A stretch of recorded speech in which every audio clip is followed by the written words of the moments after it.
ফৌজদারি বিচার ব্যবস্থায় দীর্ঘদিন যাবৎ একটা প্রচলিত নিয়ম আছে, সেটা হলো সরকার পক্ষ থেকে করে নিছে।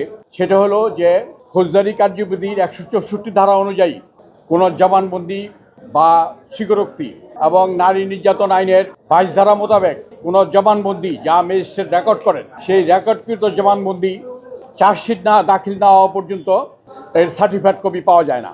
কিন্তু একটা লোককে গ্রেপ্তার হইতে হয়, তার জামিনের প্রয়োজন হয়, জামিন না হইতে পারলে তাকে হয় জেলে থাকতে হয়, নতুবা পলাতক থাকতে হয়। কিন্তু উচ্চ আদালতে আসার জন্য 164 ধারা জবানবন্দি এবং 22 ধারা জবানবন্দি খুব জরুরি, কিন্তু সেগুলি চার্জশিট না হওয়া পর্যন্ত নিম্ন আদালত থেকে দেওয়া হয় না।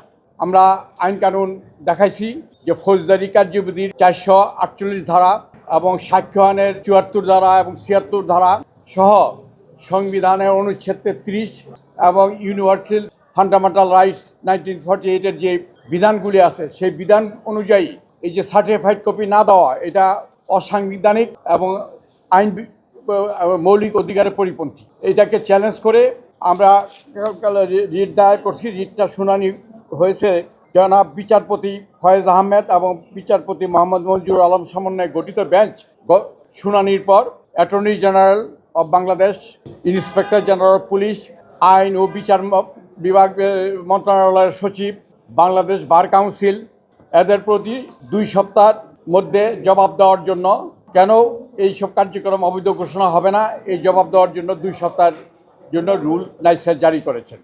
এবং আমাদের দৃঢ় বিশ্বাস যে রুল অ্যাবসলিউট হবে এবং জনগণ, বিচারপতি জনগণ এবং আইনজীবীগণ যে এইসব সার্টিফাইড কপি চার্জশিট হওয়ার আগে পাবেন।